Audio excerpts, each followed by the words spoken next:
വായിലും കൂടി കേൾപ്പിച്ചപ്പോ നിനക്ക് തൃപ്തിയായില്ലടാ. തൃപ്തിയായി സാറേ, എനിക്ക് സന്തോഷായി. ഇപ്പോഴെങ്കിലും സാറിത് ചെയ്തല്ലോ, മനസ്സ് നിറയിപ്പോ സന്തോഷ. നീ എന്തായി പറയുന്നത്?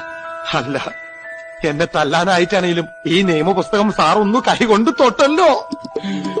സത്യത്തിൽ സാറിനൊരു കേസ് കിട്ടാൻ വേണ്ടി ഒരാളെ കൊന്നിട്ട് ആ കേസിലെ പ്രതിയാവാൻ ഞാൻ തയ്യാറാ. പക്ഷേ ആ കേസ് സാറ് വാദിച്ച എനിക്ക് കൊലക്കയറ് ഉറപ്പാന്നറിയാവുന്നോണ്ടാ ഞാനത് ചെയ്യാൻ. ോണോന്ന് പറയും സാറേ. സാർ അതൊന്ന് പറയണത് കേൾക്കാനുള്ള കൊതി കൊണ്ടാ. വേണ്ട സാറേ, കൂൾ ഡൗൺ. ഏത് പറ്റിക്ക് ഒരു ദിവസം ഉണ്ടെന്നല്ല പറയാറ്, അതുപോലെ സാറിനുണ്ടാവും ഒരു ദിവസം.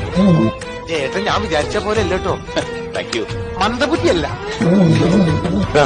ചേട്ടന് ഒറ്റയ്ക്കല്ല, ചേട്ടന് തുണയായി ചേട്ടന്റെ കൂടെ എപ്പോഴും ഈശ്വരനുണ്ടാവും. എടാ പൊന്നപ്പ, എല്ലാരും കൂടി എന്നെ പ്രാന്തനാക്കി ഇതിനകത്തേക്ക് പൂട്ടാൻ പോവാ. നീ ഒന്ന് പറ, എനിക്കല്ല അവനാണ് വട്ടെന്ന്. ഫോൺ പറ ചെയ്യട്ടാ. എനിക്കല്ല വട്ട്, ഇവനാ വട്ട്. കൂടെ പട്ടി. ഇലക്ട്രീഷ്യൻ? യെസ്. നോ, ഇതൊരു അധ്വാനിക്കുന്നവന്റെ കൈയല്ല, ജീവിതത്തിൽ ഒരു പണിയും ചെയ്യാത്ത ഒരുത്തന്റെ കൈയാ. ശരിയല്ലേ? Correct, very correct. ഞാൻ പൊന്നപ്പൻ.